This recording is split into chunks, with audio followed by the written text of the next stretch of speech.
32वां दिन है और लगातार बड़ी कवरेज हमारी जारी है। यूक्रेन से हमारे अलग अलग सहयोगी लगातार वहां के हालिया रिपोर्ट हमारे सामने रख रहे हैं। हमारी सहयोगी शाजिया निसार सीधे हमारे साथ लीव से जुड़ रही हैं। उनका रुख पहले कर लेते हैं। शाजिया, हमने देखा था तस्वीरों में लीव में किस तरह से एयर रेड अलार्म्स बज रहे थे, अभी क्या हालात है वहां?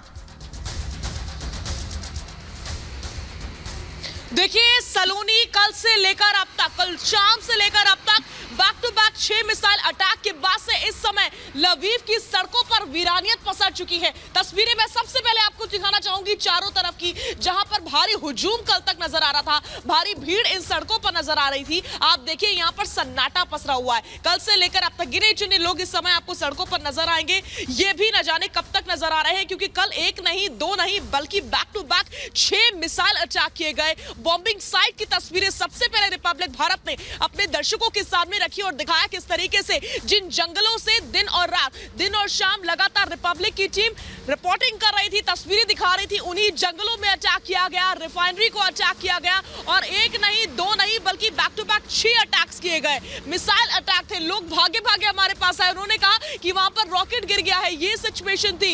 इतनी बुरी तरह से आग फैली थी कल लवीव में। जिन इलाकों में ये जो हमले हुए, वहां पर देखने वाला वो मंजर था। हैरान कर देने वाली तस्वीरें थी कि आखिर लवीव पर यह अटैक कैसे हो सकता है, क्योंकि पिछले 1 महीने के भीतर एक बार भी ऐसा नहीं हुआ कि लवीव शहर को अटैक किया गया हो। हम लगातार देख रहे थे कि वेस्टर्न यूक्रेन को तो लगातार वो निशाना बना रहे थे। 4 से 5 बार अटैक हो चुका है, लेकिन लवीव शहर अभी तक सबसे सुरक्षित माना जा रहा था। यहाँ पर भारी तादाद में लोग अलग अलग शहरों से पहुंच रहे थे, क्योंकि ये लग रहा था कि ये सेफ प्लेस है। लेकिन जब कल यहाँ पर बैक टू बैक अचानक से मिसाइल अटैक हो जाते हैं तो सब चौंक जाते हैं, जिसके बाद से आज की तस्वीर ये कि यहाँ पर सड़कों पर एकदम वीरानियत पसरी हुई है। दूसरी एक वजह ये भी हो सकती है लवीव पर हमले की कि कल ही जो बाइडेन पोलैंड में थे और पोलैंड से महज 80 किलोमीटर की, 60 से 80 किलोमीटर की दूरी है लवीव की। जब किसी को यूक्रेन में एंटर करना होता है पोलैंड से, तो वो लवीव के रास्ते जाता है, और अगर यूक्रेन से किसी को पोलैंड जाना होता है तो वो भी लवीव के रास्ते ही जाता है। तो लवीव पर अटैक यानी कि पोलैंड को एक बड़ा मैसेज, यानी कि जो बाइडेन को मैसेज, यूरोप को मैसेज, यूक्रेन को मैसेज और साथ ही साथ नाटो देशों को मैसेज। और जो इस वक्त की ब्रेकिंग न्यूज है वो यही है, ब्रेकिंग न्यूज यही है, लेटेस्ट कि कल रात से लेकर कल शाम से लेकर अब तक back to back 6 missile attack हो चुके हैं लवीव के ऊपर, जिसकी तस्वीरें मैं लगातार दिखा रही हूं। कल बॉम्बिंग साइट की तस्वीरें भी रिपब्लिक मीडिया नेटवर्क ने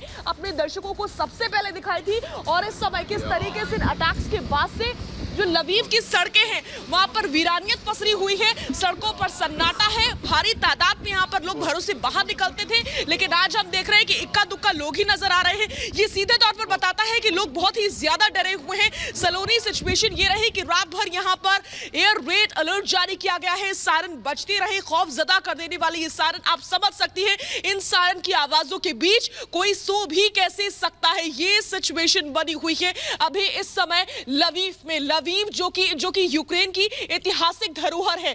लवीव के ऊपर अटैक करना यानी कि यूक्रेन की संस्कृति के ऊपर अटैक करना।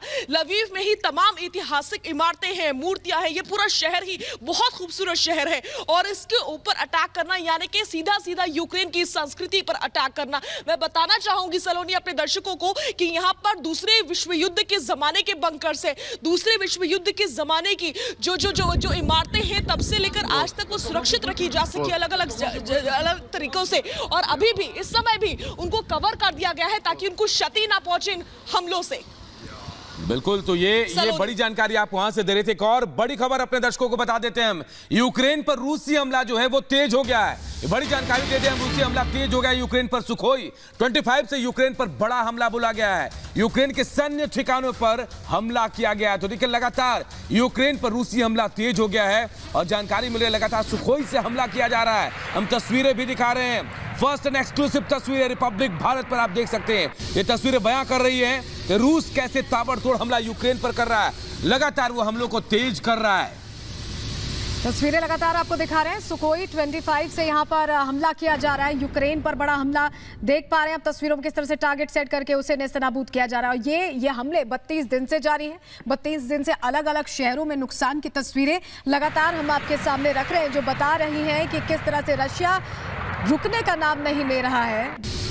और हमारे साथ दो विशेष मेहमान भी जुड़े हैं। मेजर जनरल के सिन्हा साहब हमारे साथ जुड़े हैं, कर्नल शैलेंद्र सिंह भी हमारे साथ जुड़े हुए हैं। के सिन्हा साहब, आपसे शुरुआत करना चाहेंगे, समझना चाहेंगे जो हालात बन रहे हैं, जो हम देख रहे हैं 32 दिनों से तस्वीरें, और बार बार हम कहते हैं कि मारियोपोल जो स्ट्रैटेजिक सिटी है उस पर कब्जा, या खार्किव की तस्वीरें, या अभी लीव का जिक्र कर रही थी शाजिया हमारे साथ ग्राउंड जीरो से रिपोर्ट कर रही थी तो कि वहां पर भी हमले हो रहे हैं क्योंकि पोलैंड से पास है, बाइडेन पहुंचे।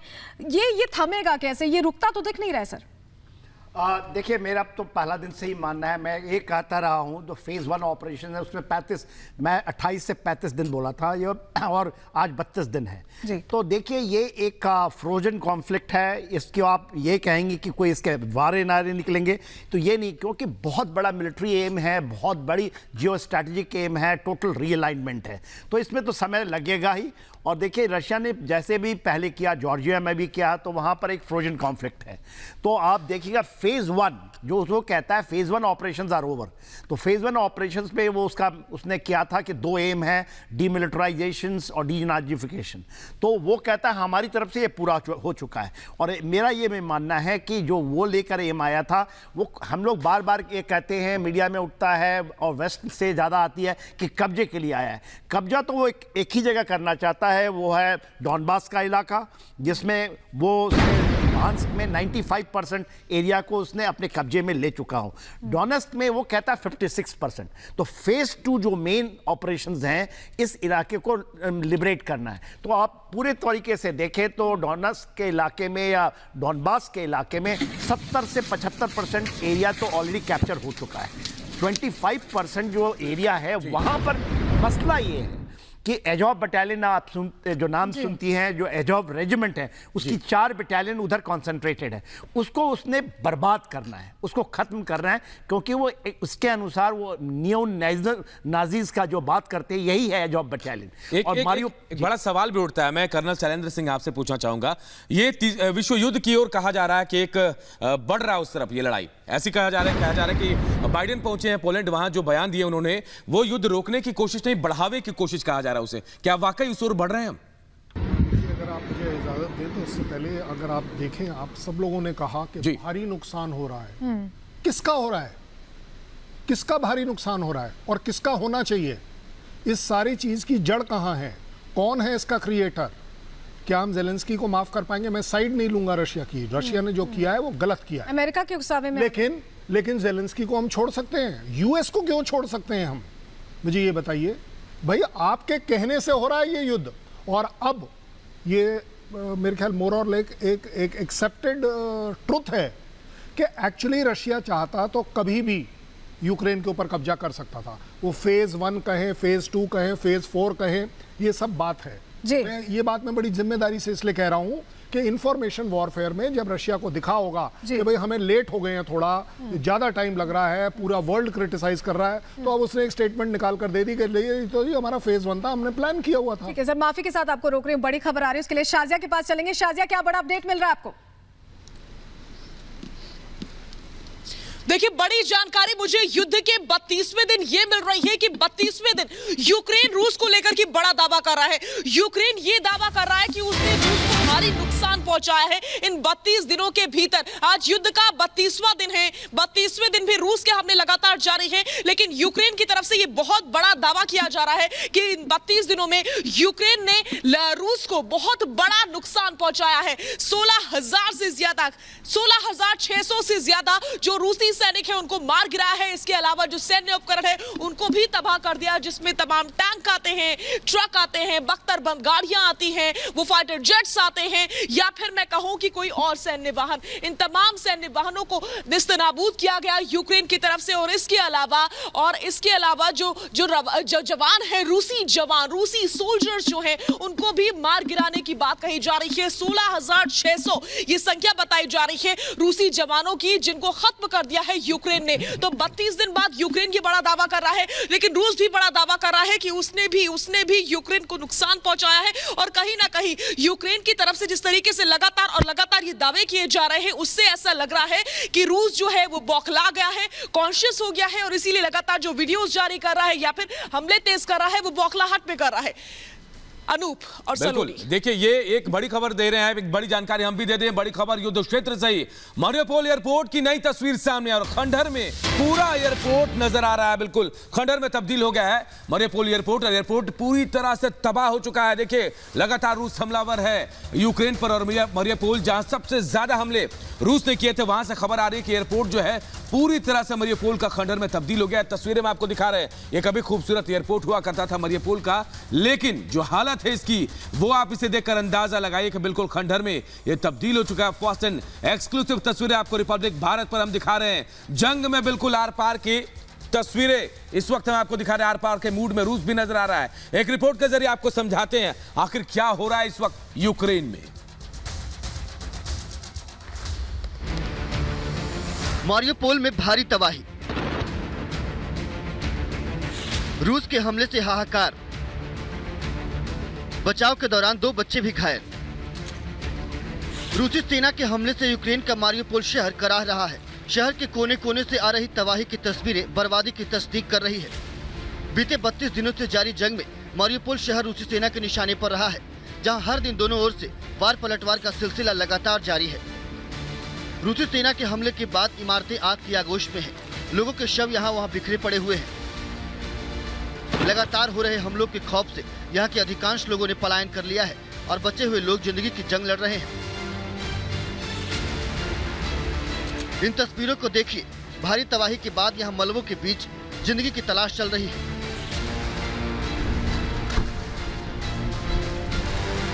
Bureau report, Republic Bharat. और बीच बड़ी खबर मिल रही है, युद्ध के बीच यूक्रेन को मदद भी मिली है। रूस ने मदद की तस्वीरें जारी की हैं। यूक्रेन को मानवीय मदद भेजने का दावा रशिया की तरफ से किया गया है। यानी राहत सामग्री पहुंचाई जा रही है, युद्ध में हमले भी जारी है, मानवीय मदद भी जारी है, ऐसा कहा जा रहा है। बिल्कुल अलग तरीके का स्ट्रैटेजी आप देखिए, एक तरफ से हमला भी किया जा रहा है रूस की तरफ से और मदद का दावा भी किया जा रहा है। 3 विमानों के जरिए गोमेल मदद भेजी गई, गोमेल से यूक्रेन भेजी जाएगी राहत सामग्री। ये देखिए हम आपको तस्वीरें भी दिखा रहे हैं। मदद का दावा भी रूस कर रहा है। यूक्रेन में युद्ध में जो तबाही मची है, जिन लोगों को नुकसान हुआ है, उनके बीच मदद भी रूस पहुंचा रहा है। बिल्कुल अलग तस्वीर हम कह सकते हैं सलोनी। एक तरफ युद्ध अटैक भी कर रहा है रूस, दूसरी तरफ मदद भी पहुंचा रहा है। बिल्कुल तस्वीरें हम लगातार दिखा रहे हैं। हमारे साथ 2 खास मेहमान लगातार जुड़े हुए हैं। शैलेंद्र सर ये समझने की यहाँ बहुत जरूरत है कि ये क्या स्ट्रैटेजी है। मदद भी कर रहे हैं, ह्यूमैनिटेरियन कॉरिडोर भी बना रहे हैं, तमाम चीजें रशिया की तरफ से। मुझे आप एक बात बताइए, रशिया ने क्या आज से पहले यूक्रेन की मदद नहीं करी? लाखों डॉलर उन्होंने वहां मदद करी है। ऐसी बात तो है नहीं कि पहली बार है। यस, अब जो आ रही है मदद, ये एक ह्यूमैनिटेरियन फेस रशिया दिखा रहा है। अगेन इंफॉर्मेशन और प्रोपोगंडा वॉरफेयर का ये पार्ट होता है। ये वैसे भी एथिकली होता है कि अगर हमारे दुश्मन देश, आप एक बात बताइए, हमारे को इंडिया ने 95,000 जब पाकिस्तानी सिपाही पकड़े थे, तो आपको क्या लग रहा है वहां कत्लेआम किया था? उन सबको रखा था। उनकी रिमेम्बरेंसेस में है कि लड़ाई के दौरान भी अफसर जो इंडियन था वो खुद खाना खाने के बजाय पहले उनको पूछता था तुम्हें खाना मिल गया कि नहीं। ये आपकी ऑब्लिगेशन भी है। साथ ही साथ आपको सिविल टारगेट्स नहीं लेने हैं। किसी वजह से गलतफहमी की वजह से अगर आपने कोई सिविल टारगेट ले लिया, आपको बेसिक मिनिमम ह्यूमैनिटेरियन असिस्टेंस देनी चाहिए। देना आपका फर्ज है। लड़ाई अपने आप में एक अलग जगह है। आपके देश का जो फर्ज बनता है वो भी आपको कर्नल शैलेंद्र, बिल्कुल ठीक बात आप कह रहे हैं कि ह्यूमैनिटेरियन एड जो है वो आपको देनी चाहिए, क्योंकि ये आपके फर्ज में शुमार है। इस बीच एक और ब्रेकिंग न्यूज मुझे मिल रही है। यूक्रेन की ओर से बड़ा दावा किया जा रहा है, अब तक 139 बच्चों की जान चली गई है रूसी हमले में। एक तरफ रूस जो है वो मदद भेज रहा है, मदद की खेप भेज रहा है, देख रहे हैं हम लोगों को खाना देने की तस्वीरें भी जारी कर रहा है। लेकिन इस बीच ये खबर मिल रही है कि अब तक रूसी हमलों में 139 मासूम नन्हे बच्चों की जाने जा चुकी हैं। तो किस तरह का दोहरा रवैया यहाँ पर रूस अपनाता हुआ नजर आ रहा है, ये स्ट्रैटेजी है या फिर मैं कहूँ कि समझ से परे है। क्योंकि एक तरफ वो हमले करता है, पहले कहता है कि रिहायशी इलाकों को निशाना नहीं बनाया जाएगा, फिर रिहायशी इलाकों को निशाना बना देता है, उसके बाद से रिहायशी इलाकों को निशाना बनाने के बाद ह्यूमैनिटेरियन एड देता है, यानी कि लोगों को खाने का सामान देता है, वो लोग जिनको खाना हासिल नहीं था। और उसके बाद से खबर ये मिलती है कि 139 मासूम बच्चों की अभी तक इन हमलों में पिछले 32 दिनों में जाने जा चुकी है और रूस अभी भी कह रहा है कि आगे भी हमले जारी रहेंगे, आगे भी हमले जारी रहेंगे तब तक जब तक हम यूक्रेन को झुका नहीं देते। तो क्या बड़ा सवाल यही है, इसी तरीके से बच्चों की जानें लेकर, लोगों को मार करके, रिहायशी इलाकों को निशाना बना करके यूक्रेन अपना टारगेट हासिल करने वाला है। इसी के साथ मैं बताना चाहूंगी कि रिपब्लिक भारत पर सबसे बड़ी कवरेज लगातार और